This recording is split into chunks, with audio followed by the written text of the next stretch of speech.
आज हम आपसे बात करेंगे सावित्रीबाई फूले के ऊपर। आज उनकी जयंती का दिन है, तो उनको जानने का दिन है, उनको समझने का दिन है। और हम उनको जान एवं समझ तभी पाएंगे जब हम उनको पढ़ेंगे। पढ़ना जरूरी है, बिना पढ़ाई के हम लोग कुछ नहीं कर सकते हैं। जब पढ़ेंगे तभी हम अपने इन महापुरुषों को जान पाएंगे और उन्होंने शिक्षा के लिए क्या संघर्ष किया, इसको भी समझ पाएंगे। तो आज हम आपसे बात करेंगे सावित्रीबाई फूले के ऊपर। आज उनकी जयंती का दिन है और उनका संघर्ष इस मायने में भी खास हो जाता है कि उस दौर में महिलाओं को शिक्षा का अधिकार नहीं था। हम बात कर रहे हैं सन 1840 के आसपास की। 3 जनवरी 1831 में सावित्रीबाई फूले का जन्म होता है।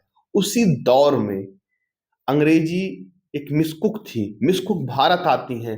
वो भारत में महिलाओं की स्थिति को देखकर परेशान होती हैं। उनको लगता है कि भारत में महिलाओं की ऐसी स्थिति है, क्योंकि बिल्कुल वहां लोग पढ़े लिखे नहीं थे। वो कुछ बदलाव करना चाहती हैं, महिलाओं को शिक्षित करना चाहती हैं। और वो उस समय के तत्कालीन अधिकारी यहाँ थे भारत में, मिस्टर विल्सन, उनसे शादी करती हैं। और शादी के बाद वो 6 स्कूल खोलती हैं कि महिलाओं को शिक्षित किया जा सके। लेकिन क्या था, उन 6 स्कूलों में केवल 6 लड़कियां पढ़ने जाती हैं। उस साथ ही में मिस कुक को कई जगह अपमान झेलना पड़ता है, उनको अपमानित होना पड़ता है। लोग विरोध करते हैं कि आप हमारी हमारी परंपराओं को जो है बर्बाद करने आई। उनका विरोध होता है, उनको अपमान सहना पड़ता है। जब उनके साथ ऐसा होता है तो उन्होंने इस दिशा में सोचना ही बंद कर दिया। फिर दौर आता है सावित्रीबाई फूले का। 3 जनवरी 1831 में इनका जन्म होता है। शुरू से ही ये प्रखर थी, तेज थी और तर्कपूर्ण थी। तार्किक विचारधारा की ये थी। और जैसा कि हमने कहा, भी इनको भी शिक्षा का अधिकार नहीं था, लेकिन घर वाले भी इनके तार्किक सोच से परेशान थे। क्योंकि कुछ चीजें जीन्स में होती हैं, तो शायद उनके जीन्स में था उनका तार्किक हो जाना। जैसे जैसे बड़ी होती गई, इनकी तर्कवादी सोच भी बढ़ती गई, इनकी तार्किकता भी बढ़ती गई। उसी दौर में एक तार्किक इंसान थे ज्योतिबा फूले। दौर आता है, समय आता है और इनकी शादी करा दी जाती है। और उस समय ज्योतिबा को भी पढ़ने का अधिकार नहीं था। अब यूं नहीं था कि एक बार वो पढ़ने गए, स्कूल गए और शुरुआत में जब कुछ क्लासेस तक पढ़े हो, उसके बाद उनका विरोध किया जाने लगा और लोगों ने विरोध किया और उनको स्कूल से बाहर निकाल दिया गया। उन्होंने स्कूल जाना बंद कर दिया। फिर अपना जो है, चूंकि ये माली समाज से आते थे ज्योतिबा, तो अपना माली वाला काम इन्होंने करना शुरू कर दिया। उसी फिर भी चूंकि तार्किक विचारधारा उनकी भी थी, तर्कवादी सोच थी ज्योतिबा की भी, और वही सोच थी सावित्री की भी। फिर दोनों परिवार आपस में मिलते हैं। क्योंकि बात होती है कि जैसे जैसे लोग बड़े हो रहे थे तो शादी की चिंता भी होने लगती है कि भाई इनकी शादी करा दी जाए। नहीं तो जो है, चूंकि तार्किक विचारधारा के लोग हैं, उस समय जो है शादी भी जल्दी होती थी। तो इनकी जो है शादी करा दी जाती है, ज्योतिबा और सावित्री की। उसके बाद फिर एक ऐसा दौर आता है कि उसी में ज्योतिबा को पढ़ने का मौका मिल जाता है।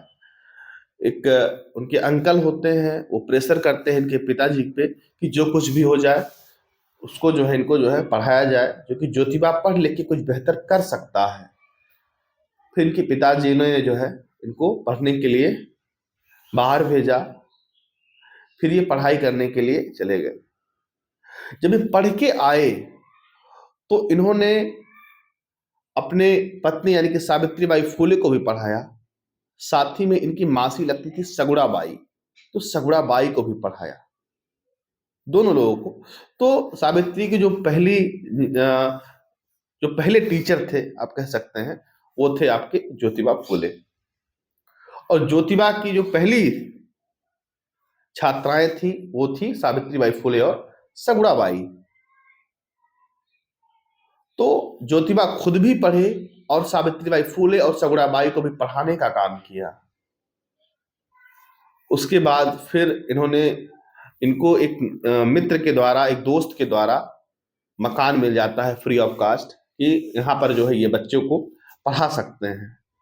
फिर धीरे-धीरे एक-एक करके इन्होंने स्कूल खोलने का काम किया, लोगों को समझाने का काम किया, लोगों को पढ़ाने का काम किया, लोगों को जागरूक करने का काम किया और शिक्षित करने का काम किया। ऐसा नहीं इनका विरोध नहीं हुआ। जब ये लोग खुद नहीं पढ़ सकते थे, इनको जो खुद पढ़ने का अधिकार नहीं था, उस परिवेश से निकल कर इन्होंने लोगों को अन्य लोगों को पढ़ाने का काम किया। तो सावित्रीबाई फुले ने भी और ज्योतिबा फुले ने भी। तो एक ऐसी क्रांतिकारी महिला की जयंती का दिन है, तो उनको जानिए, उनको समझिए कि जब महिलाओं को शिक्षा का अधिकार नहीं था, उस दौर से निकलकर स्कूल जाने का अधिकार नहीं था, अपने ही पति से शिक्षा लिया और स्कूल खोलने का काम किया। उसके बाद लोगों को जागरूक करने का काम किया। तो पुनः हम आपसे यही निवेदन करते हैं कि इन महापुरुषों को जानिए, इनके योगदानों को जानिए और उनकी जयंती के अवसर पर इनको बिल्कुल पढ़िए। एक सावित्रीबाई फुले की किताब आती है, उनके संघर्षों की गाथा को पढ़िए। उसमें जब सावित्री की तार्किक सोच से उनके पिताजी भी परेशान होते थे, उनको लगता था कि हमारी बिटिया बड़ी तार्किक है, बड़ी समझदार है, और उससे उनकी उस तार्किक सोच से उनको भय भी लगता था। लेकिन बात तो सावित्री सही कहती थी, लेकिन उस समय की स्थितियां ऐसी नहीं थी कि उस पर काम किया जा सके। लेकिन सावित्री ने किया, ज्योतिबा ने किया। तो आज उनकी जयंती के अवसर पर बिल्कुल आप उस किताब को पढ़िए, सावित्री की किताब को पढ़िए और जानिए सावित्रीबाई फुले के योगदानों को।